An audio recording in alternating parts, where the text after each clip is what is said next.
it was hard for me to understand. And at that time, when I was really paying attention to that, and I was an older teen, and we started seeing people like Dondi White having shows and success, all these artists, I didn't really understand it.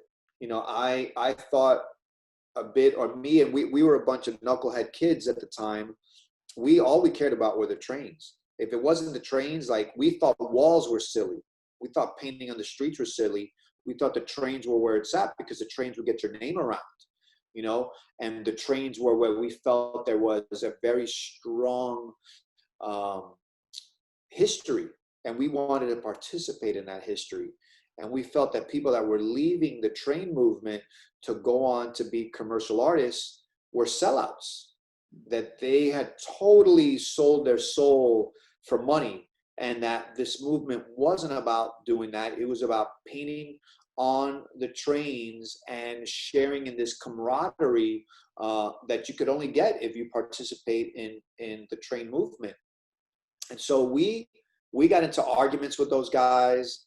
We got into fights with those guys sometimes, because we were totally against the commercialization uh, of the art form. But we were still kids, so we were, not that responsible. We were still in this mindset of stealing paint to paint.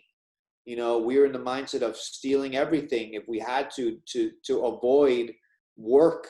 So living the outlaw sort of squatter kind of existence, versus these other artists that understood the dynamics of capitalism, and that things cost money, and they needed to make a living, and they actually understood the world beyond New York City, and the opportunities that were coming their way, and they started to navigate it. So it was challenging at first. And we would encounter these guys in some of these spaces, and sometimes there would be arguments. Sometimes we'd convince them to come and paint trains with us again, and sort of do one last hurrah.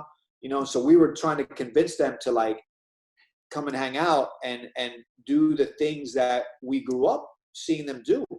And so many of them did, or some of them did, and so that was great.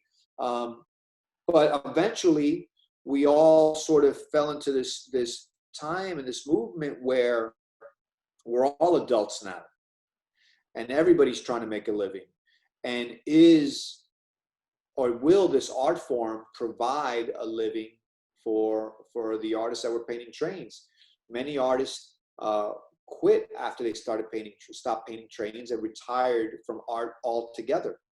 Hundreds, thousands of them just retired once the trains got cleaned off.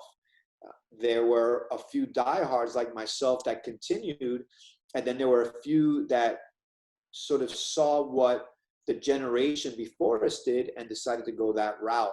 And today it's artists like Todd James that have become very successful. That was one of us painting trains, but then went into the art world and has shows all over the world, and it's successful, and it's great to see. And he gets a lot of respect because he actually was truly from this movement. Because what's happened since then is now artists paint graffiti style paintings, but they never painted in the streets.